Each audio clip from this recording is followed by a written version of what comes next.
no idea. And I think a lot of the time in life, because a lot of people are surrounded by certain things and are known like to be in a certain way, they think there is so much possible. I was in that zone, right? But what got me enlightened for the very first time at a very young age, and I would say enlightened, but desirous of achieving great things, was my mom. And I think I advocate that uh, having a very strong reason can take people to places. And I'm sure there are millions of stories there. I mean, I'm not special. The realization came in that, look, no one is going to come. No one is going to fix my situation. I'm the eldest son in the house. I had three elder sisters and, very cultured and very religious background as well. So, they're not going to go out and, make ends meet and stuff like that. I have to do something about it. So that was a mindset around that time. And I realized one day, I still remember that day that, I had that thought. No one is coming. You boss, you have to stand up. You have to take charge and you have to fix what you have to fix and do what you must. And I started working from that space because I couldn't see the sight of my mom working like crazy, 12 hours, 14 hours. My mom used to work as well. My mom used to work as I don't know if you know the newborn babies. Your Yeah.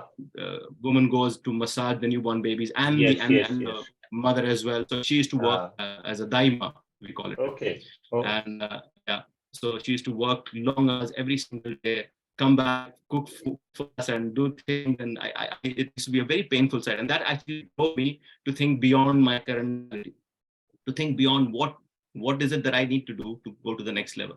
And that's how I started in hospitality and hotel industry, because I was fascinated by hotel and hospitality industry because I saw people. I felt at that time that people in that environment are better than me because they are very polished, speak a certain way. I was working in college and I did part-time jobs in Taj Hotel, wrapping chocolate sitting in the basement.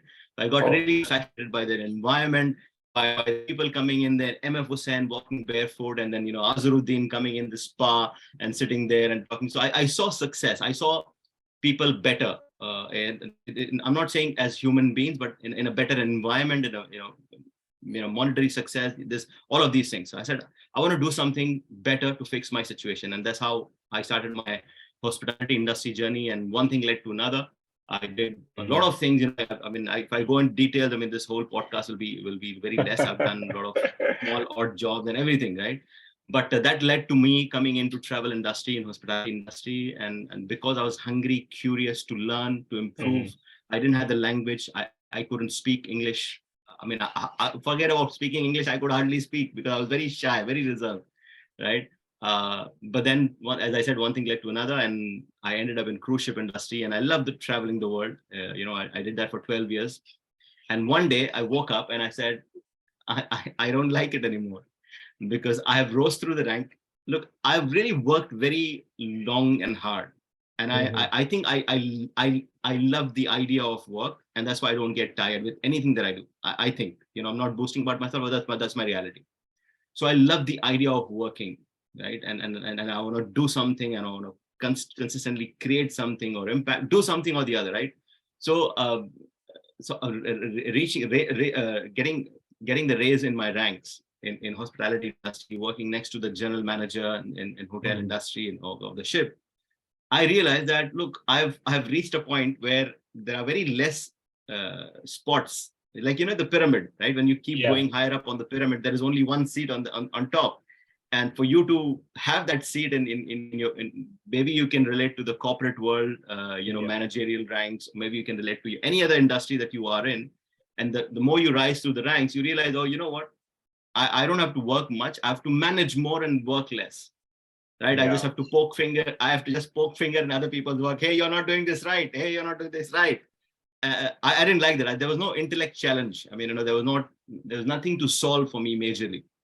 And all of these things led me to say, what can I do next? How can I impact? Because I felt I have much more I can do and my life.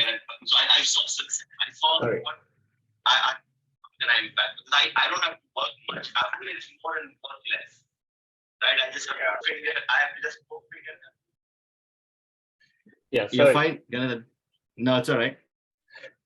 And that's where I decided to take another turn. I decided to put myself in a spot where I'm going to rebuild something of my own, or I'm going to do something different. That I can take myself even higher.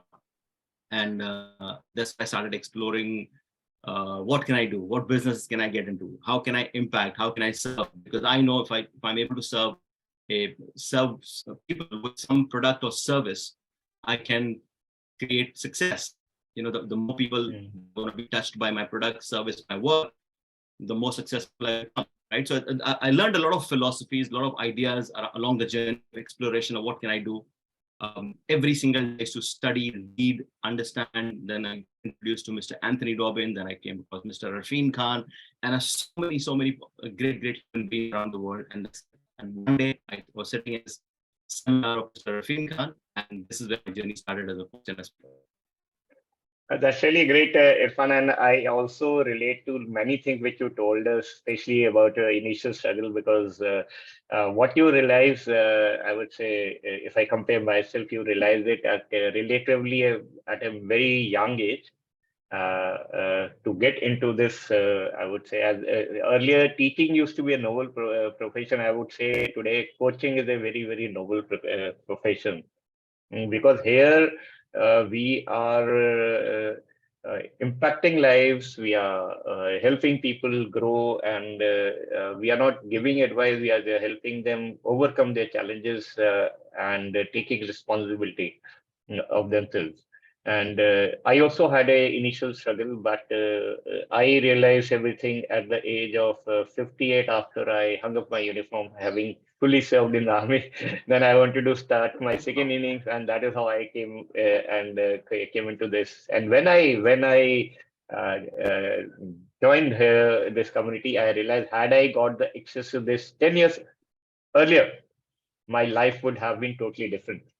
I could have actually impacted lives in the army also. But anyway, it is never too late. So moving forward, Irfan, how did you get that title of the Clarity Man?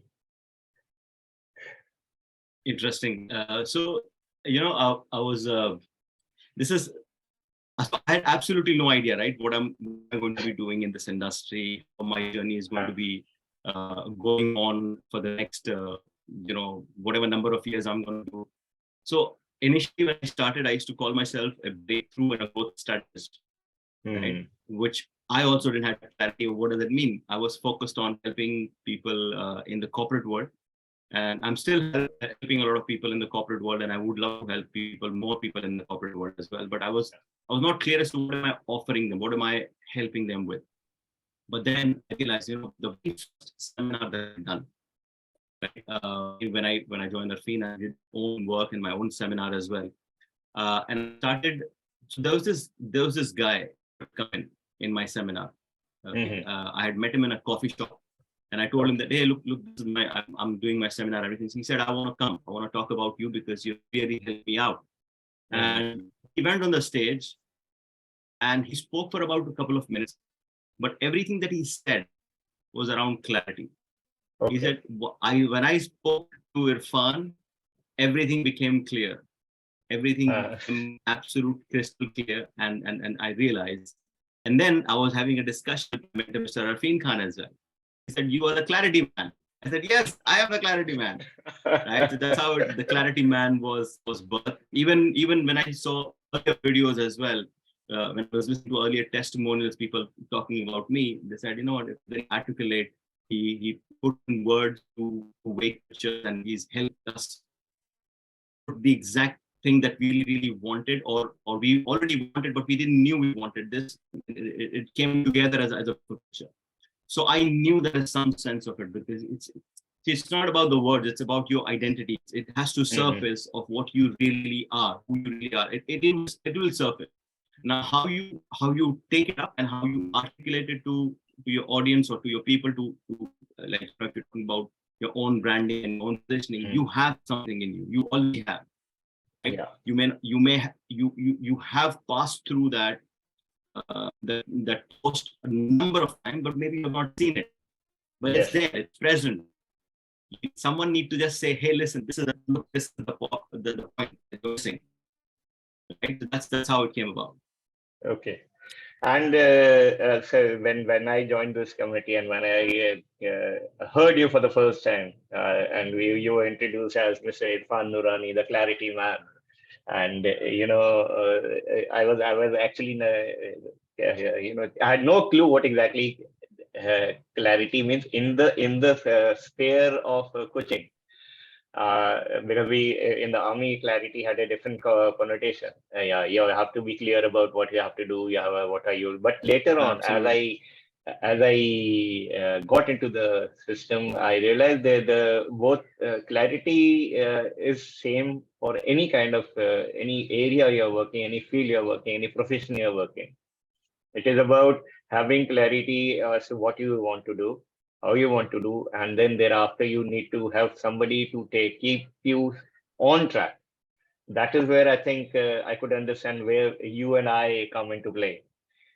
Because these days, especially the younger generation, I found and I've seen it with my own children also, and that they are very clear about what they want to do, but how is the thing which everybody is looking for. And when you started your journey as a coach, and you must have come across these kinds of people and of different age groups. So how did you go about making them realize firstly, and then put them on the right track, as so as to get them moving forward to achieve their outcomes and achieve their goals, as it is said in the corporate world. So actually, clarity. And I think a lot of the people will have different ideas around different words, right? Clarity means something to you. Clarity means something to me. But I think most importantly, yes, the clarity revolves around what do you want for the person who's asking or seeking clarity. That is basic clarity, right? But I think the fundamental thing, the foundation of clarity lies in the internal thing. So it's not only about what do I want, right? But it's about why things are important to me. What is my internal driver that's saying that, oh, you know what, I want to achieve that. So there is an extensive work, not only just outside clarity, but there is an extensive work within a person as well. Because look, if the person says, I know what I want, I don't know how to get it, but that means there's some problem in the clarity aspect, right? Because if you know what you want, why are you not after it? Who says there is one way in today's reality, in the world of AI, in the world of digital technology and connectedness? Who said there is, you can't find a way? I mean, you can find a way, provided you have some internal drivers that you are aware of, and you're using the right mix of those drivers to go forward. What do I mean by right mix of good drivers or drivers that are needed? Say, for example, one of the drivers for me has really worked well is my family, right? Yeah. It's a very strong driver for me. I mean, I can move mountains, by God's support and grace. Of course, I'm not saying anything woo-woo over here, but I'm saying that the drive, the passion, metaphorically speaking, I can do anything for my family, right? Yeah. Because I know they are important for me. I have proved that number of times for my family, not that I'm showing off, but my family knows what I'm talking about. For my mom, for my family, and I've done things that, to be honest with you, let me give you an example of what I'm trying to say. In my industry, most of the people who knew me said, you are crazy. You're leaving this high-paying job. I'm telling you, I've known people who have left their wives and families to stay and do the job. For me, my God. I'm not judging anyone, but I'm saying, and I'm sure there are people, a lot of the people like me as well. I said, I'm not getting with this job because this is important for me. I mean, I want to be around them. I want to do what I have to do, and that's it, right? So I'm saying that you have to understand their drivers. You have to know. You have to help them realize why they want. What are the reasons? A lot of these factors have to be in place, so that the picture that they're aiming at in the future, or the outcome that they're aiming at in the future, is even more powerful for them, even more attractive to them, even more enticing and desirous and a must for them. And once you do that, I don't need to work on the how for them. They will tell me that, look, this is what I can do, and I need to support them as a coach, as a clarity guy. Okay, so Irfan, you mentioned about a very, very important thing as to why. Why is very important when we are talking about like as I mentioned, I know what I want to do, but I did not know how to go about it. But you said, why do you want to do this? If you really want to do this, why haven't you started it already? So this is something which most of us, even I, did not realize initially before I came into this profession. And now I realize that why is more important than what and how. And as in, we also call it as intent. What is your intent of doing what you are doing? The moment your intent is clear, then your why is clear, you will definitely be able to find the way out. And another thing I realize, Irfan, I would request for your thoughts is, at times we know what we don't want to do, but we don't know what we want to do. Like if I give my example, when I hung up my uniform, I knew that I don't want to do a job. Don't want to go into that 9 to 5 thing. I don't want to work under anybody. I just wanted to be my own boss. Then I had an idea, yeah, I can go into coaching and mentoring. And initially I thought, best thing would be to guide those youngsters who want to join the armed forces. But later on, as I progress, and when I came into contact with Arfeen Khan and your community, then a lot of things became clear for me. So,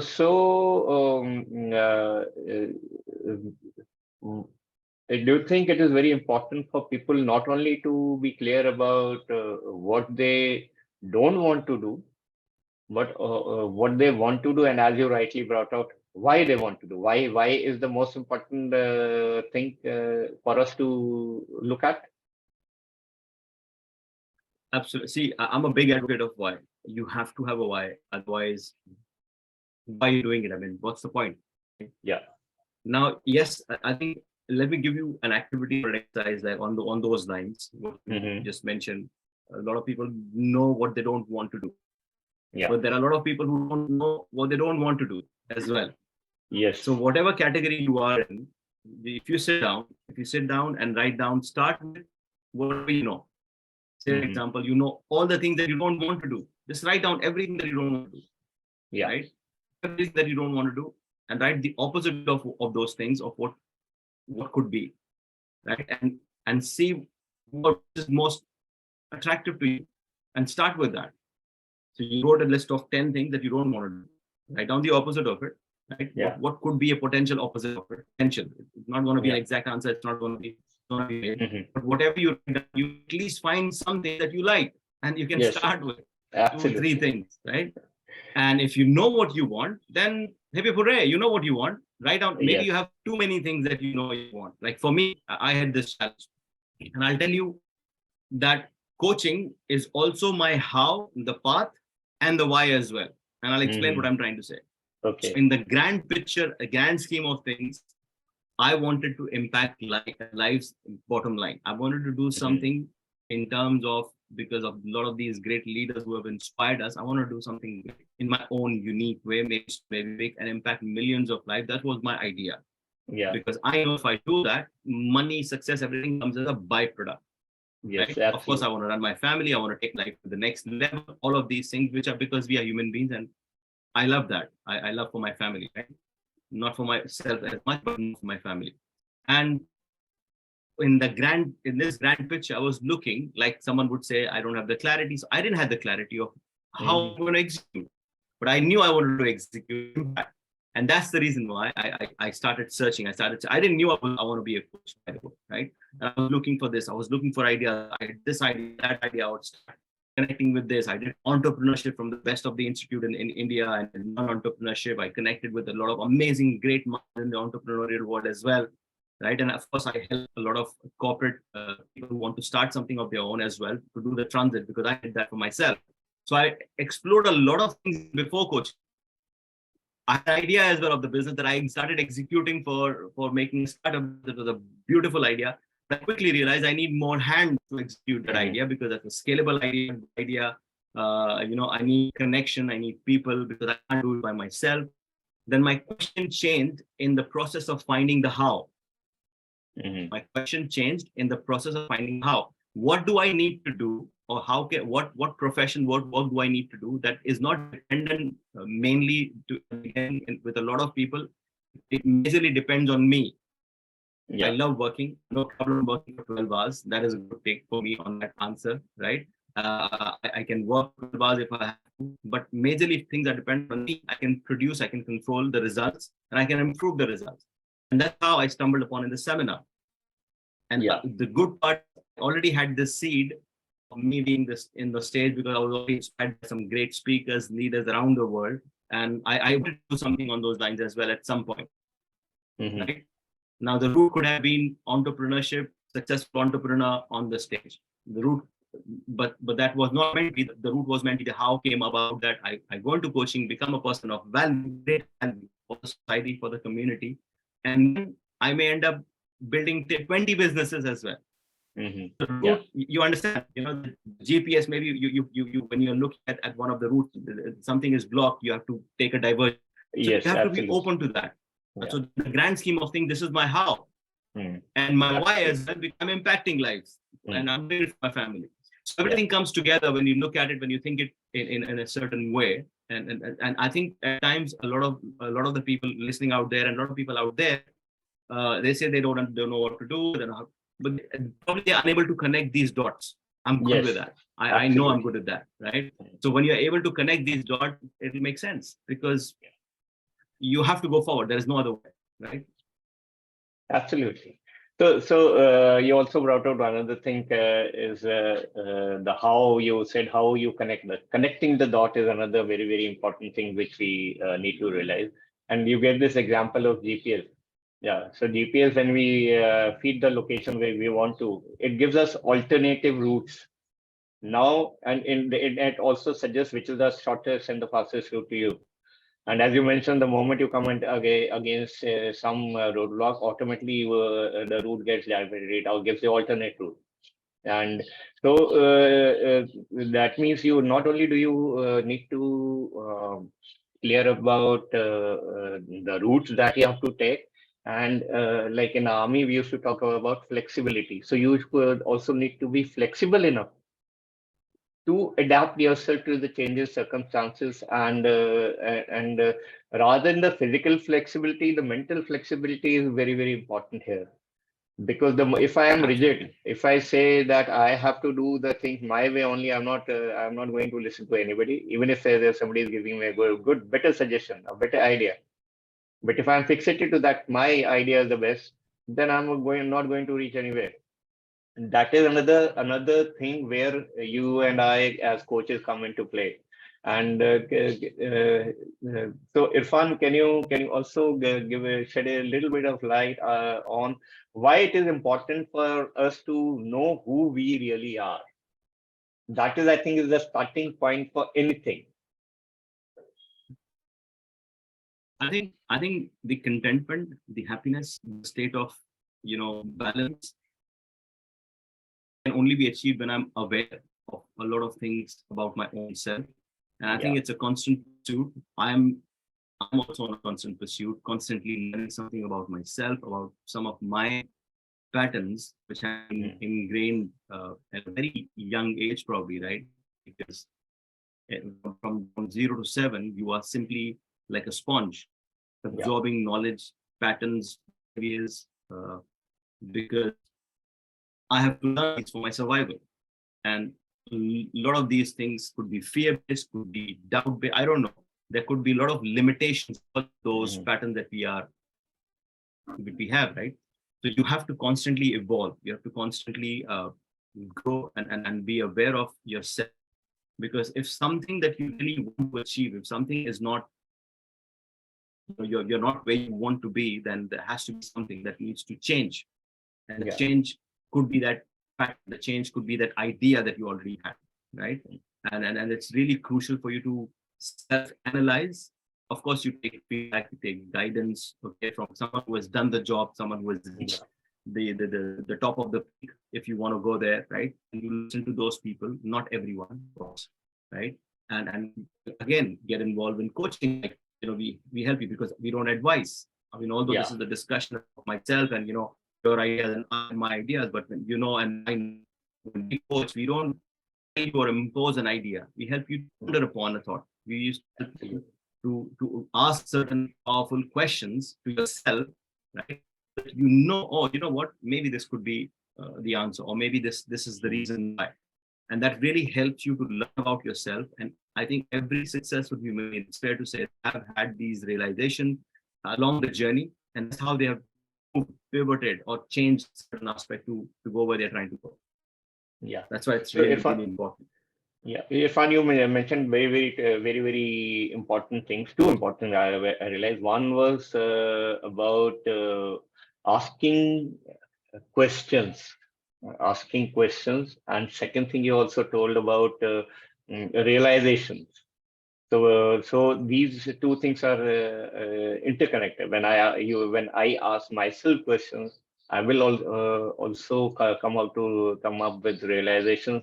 And when we have somebody with us who's there to guide us and who not giving advice but asking questions and making us think and make us come out with a solution, that really helps in your own growth, your internal growth as well as external growth also, because these things, the outcome, as you mentioned, is finally it is all connected with your why and how and what to do. Moving forward, Irfan, one more thing you always talk about is having the right kind of environment around you. So, would you like to throw a little bit of light on this? What should be the right environment around you for you to succeed in whatever you're doing? Look, I can easily vouch for this point. I can easily tell you proof of how the environment has helped me.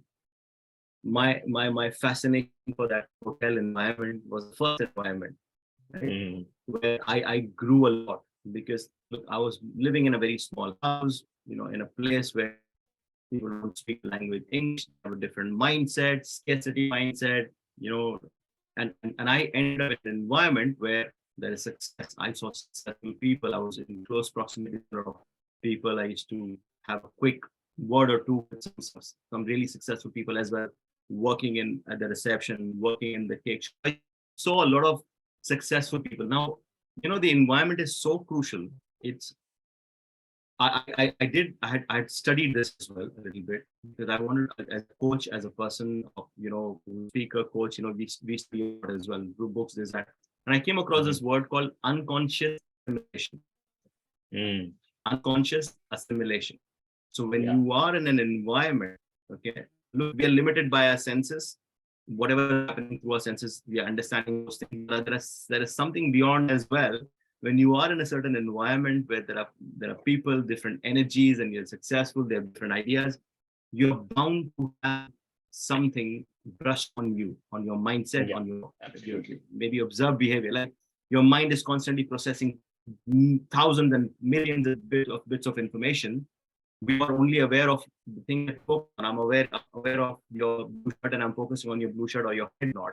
But there is the curtain, the books at the back. My brain is processing all of these things, and something more is going in through this conversation, in this environment that I'm sitting, which I may not be consciously aware, and I have an effect of that, and I'll have some form of output through that over a period of time. Maybe tiny bits. I don't know. I can go on and on. I don't want to go into detail explaining this, but there has to be an impact in the places you go, the people that you meet.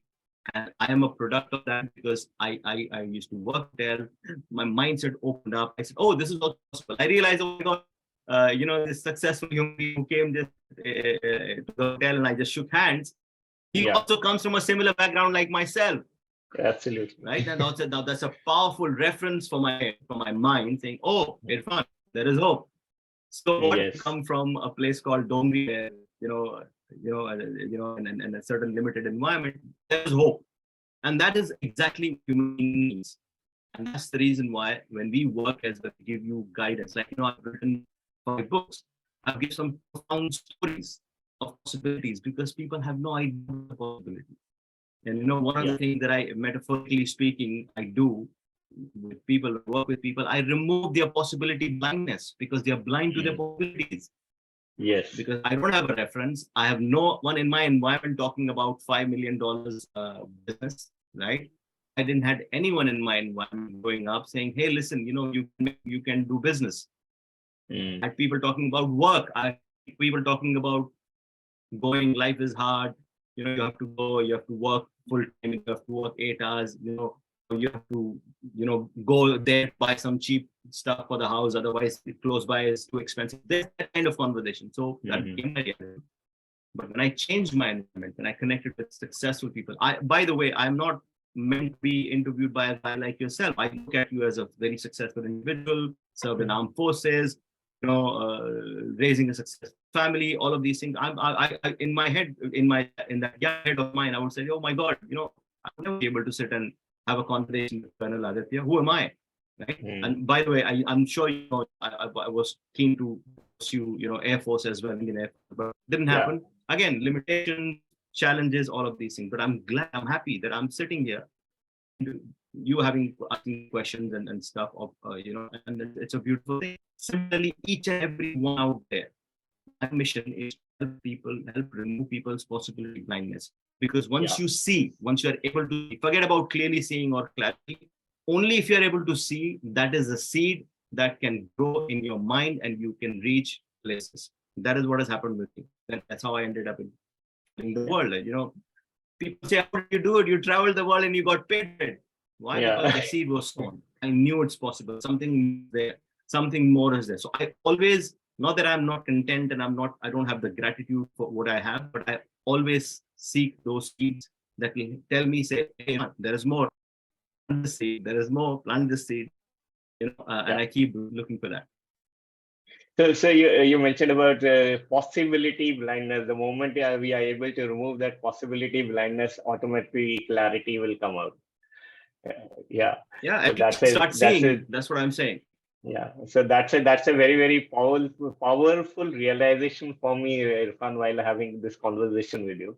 So moving forward, Irfan, we know that you're also a TEDx speaker and you are an author and not only are you a successful author, you are helping people become successful authors. Can you tell us about these 2 things? Firstly, about your TEDx, how did you come to become a TEDx speaker? And then about your journey as an author, successful author, and now how you are going about making people become successful authors. Yeah. So as I said, when I was traveling towards the end of my career, the last 2 years, I was exploring what can I do, how can I become better, and I know I have more. You have this feeling, right? I think you start getting this feeling, and that's where I got introduced to Mr. Anthony Robbins, who's one of the peak performance coaches, amazing human being, and I heard his TED talk the first time, and that's where I got introduced to the world of TEDx, right? And that's where my seed was sown. Because I realized this man said, I went through challenges. I had a rough childhood. I said, oh, like me, there's possibilities of standing on the TED. Consciously, unconsciously, that was right. And I was so fascinated about the TED conversation. Some brilliant ideas are out there on TED platform. Had some amazing ideas. And I used to listen to a lot of TED Talks with a dream of, one day I will be on TED and I will share my story with the world. And I want to share the story with the world. And, now actually right now I'm having this realization, I love working and step by step you are growing. And I'm thinking, oh my God, I've been on TED. Yeah, I've been on TED. And this was the idea that started way back, during my travel time, and it was really something that I wanted to do, and I started working, and uh, I got a TED opportunity twice. Once I Okay. got the opportunity, about a year before the actual TED happened, but something happened last minute, and they had to change, some arrangement or something that they had to change, that cancel the event, so that got bumped off. But the second time it did happen. I think a major role is because I'm already an author. I think that Yeah. really adds to your credibility, and the platform is a beautiful platform. You want to listen to some great stories, but some original stories, not anyone, right? With certain things they have done. So that helped me. And how did it happen? I have no idea. I just applied it, and it happened. So I don't know what the selection process or criteria was, but I think it was due in time, and it did happen. Yeah, and I shared my story, my journey of you know where I was and where I am right now, what I do in my clarity work. I mentioned clarity work as well, and gave the possibility mindset to people. Oh, that's really wonderful. And these days, being a TEDx speaker is a very very big thing, especially in the field of coaching, mentoring, and anybody who's it's also like your visiting card at times. Oh, you just TEDx speaker. We really look at that person on a different pedestal. So coming to even I aspire to be a TEDx speaker. Inshallah, it will happen one day. Inshallah, and inshallah. so moving forward about your journey as a author, and more than that, Oh how yes, you the are second question. helping people become authors. Yeah. So I think I truly believe everyone should write at least one book in a lifetime, and I'll tell you why. Because book, see, look, Colonel Aditya, for example, we disappear from this planet Earth. Yeah. What have you left behind Hmm. that will remain? Yes. That book would be your legacy, or that would be your There are contribution. hardly, yeah, there are hardly anything that are left behind. Maybe, so Yes, look, I don't remember the names of my great grand forefathers. I don't, absolutely. Yeah. right? Mm. Uh,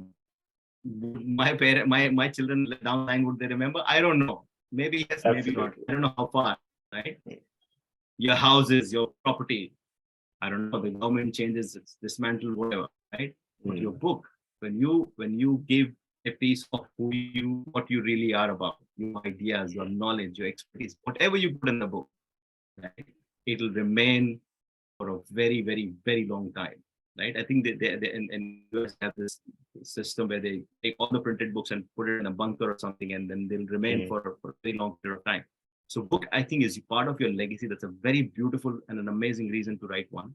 But apart from that, there are so many byproducts of this, of you becoming an author. First of all, Mhm.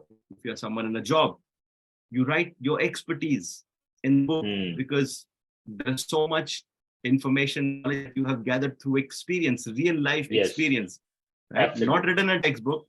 And people are craving for that. You could change Yeah. someone's life. You can build a business around a book, your entire business. One of the coaches, Nashiket Rao, he's built a business around it.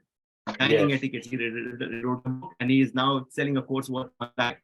Kalana Yes. Trajan, she loved writing books. She went on herself and co-authored book, 13 books. Went Yeah. on TEDx stage, she gave a story. So books are so beautiful, so amazing. It really empowers you from within. I've seen some amazing ladies, amazing human beings who they've never believed in themselves, even men. I don't know if I'll do it or not. When they wrote the book, something changed from within.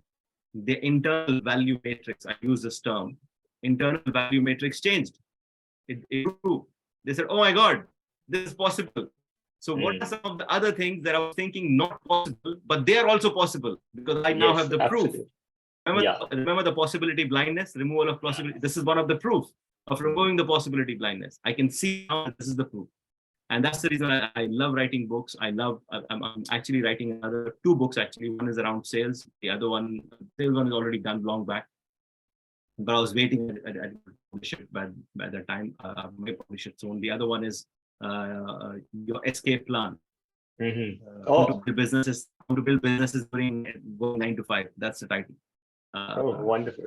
So yeah, so and I've already helped 500 plus authors. There's a specific way we use to have the projection of your book as well, and then write a book, not just write a book for the sake of writing a book. Keeping all your reasons, all your internal drivers in mind, why you're writing the book, helping you align those drivers, producing a beautiful outcome for what you really want in the grand scheme of things. Yeah, thank you, Irfan. That is very, very important for all of us to realize this. Yes, what you told me. When we go away from this planet, what are we leaving behind? And yes, book is a very, very great testament for leaving your legacy behind, because everything else is forgotten over a period of time. Yeah. So Irfan, you are a great coach. You're a successful coach. You're a TEDx speaker. You are a successful author. You are helping people become authors. So what is next in the pipeline? What next is going to happen, or what next are you going to create after this? So after this, God knows best, but I will be doing some form of impact, in human life through businesses, through my work, through masterminds, through courses, to reach out in a fashion that I can multiply my time and effort to create larger impact as a multiplication of the impact. So that's what I'm exploring. That's what I'm aiming at. But I know I'm on track. I know in my heart that there are a lot of people looking for help, guidance, and support. And thank you for doing this interview as well, because this also becomes a medium for you and me both to reach to someone sitting in their house, someone thinking, "Oh my God, I don't know stuff. I've accepted defeat. I've accepted this is the life I can lead. There is hope. It's not going to be better." And if some of them are listening out there, and if some of them feel that they can talk to you, me, they have an opportunity. So this is part of the grand scheme. Otherwise, as they say, goes best.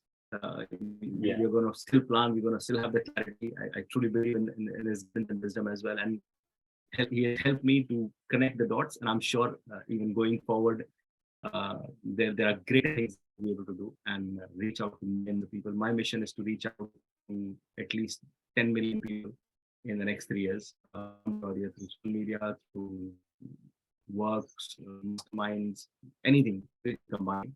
I'm not too hang up on the how, as you know. I'm hoping for experimentation as well, but I know it'll happen. So thank you, Irfan. And one last question before we wind up. This is for, as we all know, and Arfeen always says that the world needs coaches today, because the kind of problems people are facing, the way jobs are becoming extinct, the artificial intelligence is taking over the jobs which was being done by humans. And coaching is one industry which still has got that emotional connect with your audience. So what would be your message to all those out there among the audience who are becoming or who are aspiring to become coach, but they still have that something is holding them back, which is not helping them moving forward?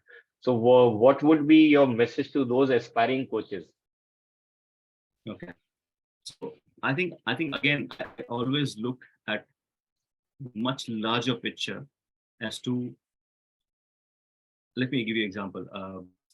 When you say, why do you want to be on TED, right now, the idea is to impact and share my message. Yeah, the TED is the how. Coaching is again a path, right? Yes. So coaching is, for me, now the way I evolved my understanding over the last 8-10 years, especially the one that we have, the system that we have gone through, it's actually a machine to go through life. It's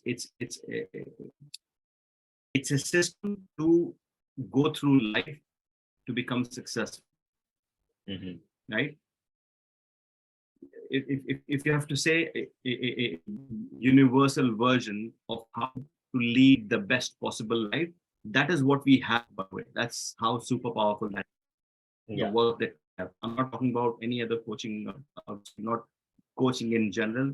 The specific system that we have, this is how much I believe in that.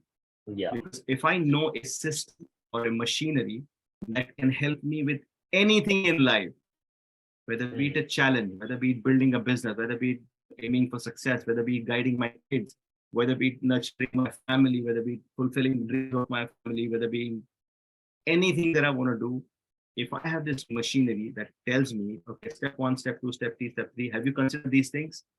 You reach a good result. Now that's powerful, much beyond the coaching. Now, as a coach, I have this machinery to take my family through first. This machinery. As a coach, I have the opportunity to take my extended family, right? Like they say, charity begins at home. So even if you become a coach just to take care of your family better and give them this machinery, say, look, buddy, my son, if you have this machinery, even if you fall down, you stand back up strong ever than before. Use this. That's it. I've done my job. I'm the world's best coach for my family. Absolutely. So that is the power of what we have. And any aspiring coaches, of course, again, we live in a world where there are so many options, possibilities. You consider this, you consider that. You go to this seminar, you go to that seminar. I've done that for a long period of time. I explored the options. This is the best thing that I come across in our industry with Mr. Arfeen Khan, with what we have. Talk to us. We will guide you. We will help you make a decision, whatever the case may be. This is how much I believe and see what we have in terms. I hope I was able to answer your question. Yes, Irfan, absolutely. And I fully resonate with what you said, and I see now that we are part of the same community. We have actually lived through what we are doing. It's not that we are, as people say, practice what you preach. We have already practiced and implemented this on ourselves, seen the result, and now we are using it to impact lives. So that at times people lack conviction in what they are doing. They lack confidence. So all those things are already there. So anybody who wants to become a coach, who wants to become an author, or even a TEDx speaker for that matter, they are all interconnected. And so I will be sharing the contact details of Irfan in the chat box or in the message in the description. And you're most welcome to connect with Irfan or even with me, and anytime. And thank you very much, Irfan, for taking your time from your busy schedule. I know you are in the middle of a very, very important activity, and still you took out time and came on this show. Thank you very much, and I'm sure our audience would also have gained a lot from our interaction. And as we both are on a mission to impact life, I am sure we would have impacted a few lives, and also we would have also, ignited that fire among the budding coaches who are, waiting to take off. So thank you very much, Irfan, and looking forward to see you soon again. And bye-bye and take care. Bye. Thank you. Thank you so much for the opportunity. Take care, guys. Bye-bye.